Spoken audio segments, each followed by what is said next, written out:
If I'm being brutally honest, truly honest in my opinion, most relationships in secondary school won't last more than a month or two. Realistically, 2 weeks. 2 weeks. I'm sorry I've said it, but it is true. Yeah.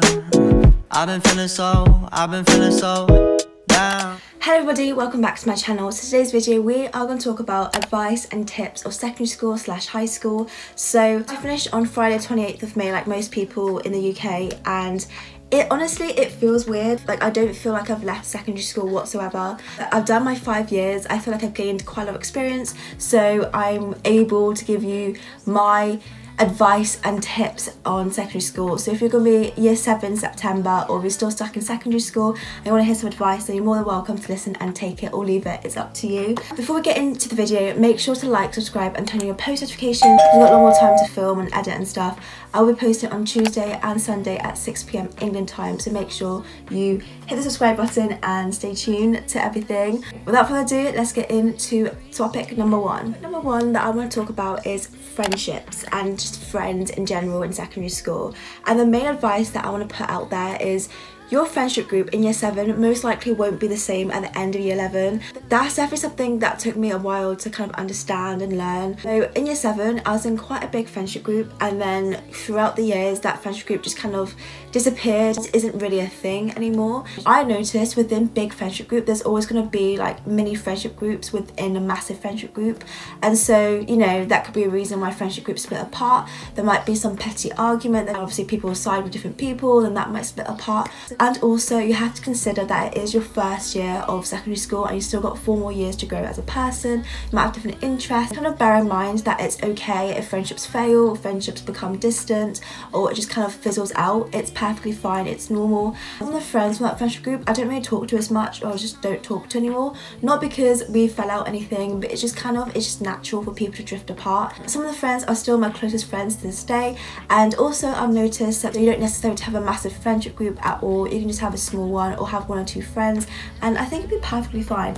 So basically, to sum it all up, friendships might fizzle out, some people might drift from each other. I guess just be more open-minded about friendships. But yeah, that's my advice for friendships and friends. The topic that I want to talk about is social skills. I didn't know what to categorize this, so I just kind of put it all as one. What I'm stating as social skills is confidence, independence, and just being yourself. That's kind of what I've categorized that as.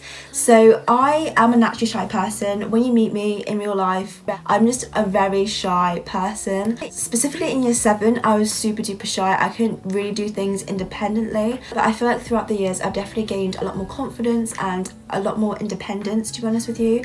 And I think it's more of a learning curve. It's definitely something that I wish I'd done a lot more earlier, because there have been times where I didn't put myself forward for things because I was really shy, and I kind of regret that quite a bit. I feel like clubs also, like going to an after school club, is definitely a great way to kind of gain some confidence and gain some independence, and independence is a great life skill to have. So yeah, I definitely do recommend just kind of grow and kind of add on to your confidence as much as you can, because I feel like it definitely will put you forward for different things. Just being yourself in general will add to your confidence. I honestly think if you're going to school and you're kind of putting this whole persona and this whole kind of act to impress people, and then you come back home and you're a whole different person to your family, I think at some point it'll be mentally and physically draining on you. So I just recommend just being yourself. As cliche as that may sound, it is true, and then you know that people like you for you, not this whole facade that you're putting on. That's my advice on just social skills in general, because I feel like it's great to apply those social skills in your everyday lives. But yeah, that's my advice. This next topic that I want to talk about is popularity, and in terms of the popularity hierarchy. So at my school there wasn't really much of a popular group. It's more of people just hung out with different people. That's kind of what my school was. But I know that other schools near me, there was more of a popularity hierarchy. And if I'm being completely honest, I think it's so dumb, so pointless, to be honest with you. And just being popular isn't everything whatsoever, because after the 5 years, what's that popularity going to do? Nothing. Literally you building yourself to become popular is going to go after 5 years, and it's just not going to get you anywhere. And I find that when some people get popular, they are quite snaky and two-faced to people, and it's just not worth it because you're hurting people to gain some sort of hierarchy in school. It's just so stupid in my opinion. Please don't go into school thinking, oh my god, I need to be popular. You don't. So next topic I want to talk about is relationships. Okay, I've never been in a relationship, and I haven't been in a relationship for the past 16 years, and I'm okay with that. Most of my friends have been or are in relationships, and I've always been surrounded by people in relationships because I think it's normal, especially because it is, you know, the first 5 years of your teenage years, it is normal for people to experiment with relationships and stuff. If I'm being brutally honest, truly like honest in my opinion, most relationships in secondary school won't last more than a month or two. Realistically, 2 weeks. 2 weeks. I'm sorry I've said it, but it is true. Obviously there's going to be that couple who will probably get married, have kids, live happily ever after, but the vast majority of people won't find their soulmate, their girlfriend, their boyfriend, some type of lovey-dovey relationship in secondary school, because it's not going to happen like that. It's not like High School Musical. It's not like any lovey-dovey click high school movie that you probably have seen. It's not like that whatsoever. It's not like a story. It's not like movies. It's literally, it is what it is at the end of the day. You don't need to be in a relationship. Obviously I'm not stopping you. Obviously go ahead, experiment with relationships. Please be safe whilst doing so, but it isn't everything. I recommend focusing on yourself for the next 5 years and just making really good strong bonds with your friends. Don't be disheartened or don't be upset that you haven't found your other half, your soulmate in secondary school. You've still got so much time in your life to find someone. Yeah, don't stress out too much if you couldn't find a relationship, because I haven't and I'm perfectly fine. Next thing I want to talk about is GCSEs and options for GCSEs. Obviously this year of year 11s and last year year 11s, they didn't really do GCSEs. It's more down to teacher assessed grades and mocks and assessments.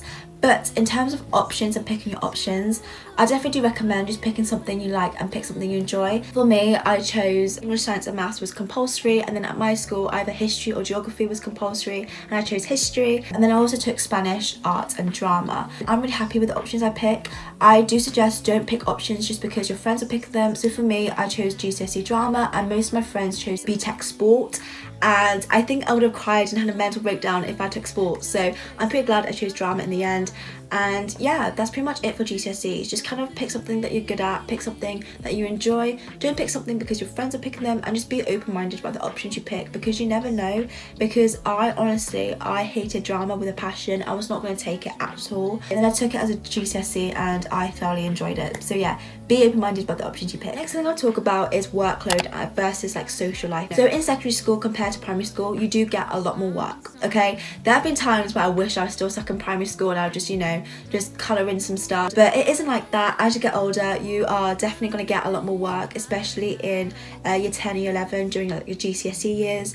But I feel like for me there's always been a balance in terms of work and social life. Saying that, I don't really have much of a social life, but I feel like there is always time to be social. If you're, you know, on top of your work, your head down, you're focused, I think there's definitely a balance. You just have to find a good balance between those two things. That's my advice on secondary school, like social life and just like workload and all. So the next topic I want to talk about is teachers.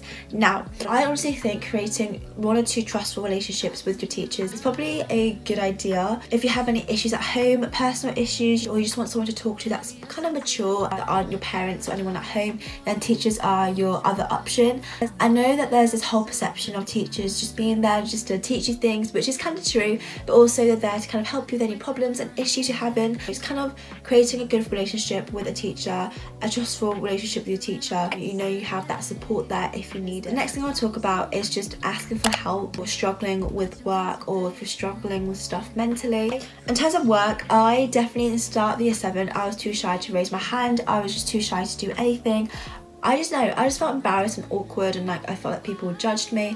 Especially in the start of year 7, it can be quite scary because you're surrounded by people who you don't really know yet. You do have to take in consideration that teachers are there for a reason. If you're not kind of, you know, telling them that you need help or telling them you don't get it, it's kind of a waste of opportunity, and it's quite pointless for them being there if they don't ask for help. I mean, I get it, it is quite scary, but also there could be someone else in your classroom who don't get it either. So if you raise your hand and ask for help, you probably will be helping out someone else in your classroom. If you're scared to do it in person, and do it after class, do it in your breaks, in your lunchtime, or just email them. You could rather much kind of understand what you don't get a lot more sooner than struggling a lot more later down the line. There are times where secondary school has been quite mentally draining, and so in terms of mental health, definitely do seek help. Go to a teacher to seek help, or go to your friends, go to someone, because I think you'd rather much sort the situation a lot more sooner than kind of escalate into something a lot more worse and bad down the line. Last thing that I want to talk about is kind of my own personal experience, kind of, and that's terms of culture, race, ethnicity, all that type of stuff. So I live in Cornwall, which is probably the least diverse place in England, in my opinion. It's just not that diverse whatsoever, and that's perfectly fine. Like Manchester, London, it gets more diverse because they're bigger cities, but down here it's like it's not very diverse. And the school I went to, I was the only Asian in my whole entire year, and there was a very few Asians in my whole entire school. Going to predominantly an all-white school, there are some ignorant people. I'm not gonna lie, there are some ignorant people. I'm lucky to say I've never had a bully, but walked to my classroom, just walked down the corridor, racist things have been said, and it's just, I think it's just pure ignorance. If something happened like that, I'll just walk away and pretend nothing happened and pretend I can't hear them, because I don't really want to draw a crowd. I don't want to, you know, draw attention to anything. To be honest with you, they're very much quick-witted comments. I don't really know who's saying it really. Now, if someone did say something a little bit racial, a little bit insensitive, I will speak up about it, because it's just wrong and it's just really disrespectful. There's no need for your comment. But now thinking about it, I wish I did say something. If it goes down to judgment, so kind of judge the situation. If it's like a, okay, I don't really care, walking away situation, or if it's, okay, they're just being a little bit too disrespectful, call it out. Obviously, if it gets quite bad, then, you know, tell a teacher. But this doesn't have to necessarily be based on culture, on stuff like that. It could just be based on bullying. If you are getting bullied, then do tell a teacher, because I think all in all, I think I'd rather much sort the situation a lot more sooner before kind of dragging this whole dread and bullying and just racist jokes out for another 5 years, making your whole experience like a whole lot worse than it really is. I'm just saying. That's pretty much it for my secondary school advice, tips, experience type of video. I hope this helped at all. If it didn't, I'm really sorry. It is based on my own experience, so it probably didn't help for most people. I don't know. We'll see what happens. I hope you gained at least one advice from this video. If you did, then I'm glad I helped. I still haven't felt like I left secondary school whatsoever. It's just so weird. I feel like it will hit me soon, so I'm glad to, you know, look forward to that and probably crawl up in a ball and cry about it. We'll see. I'll see you on Sunday. I'm really excited to see what this whole YouTube thing goes in the summer, because I have so much time. Like, I literally have so much time to do anything. I'm gonna focus some of that on YouTube and see where this goes. But yeah, I hope you guys enjoyed this video. Thank you guys so much for watching this video, and I'll see you guys in Sunday's video. Bye!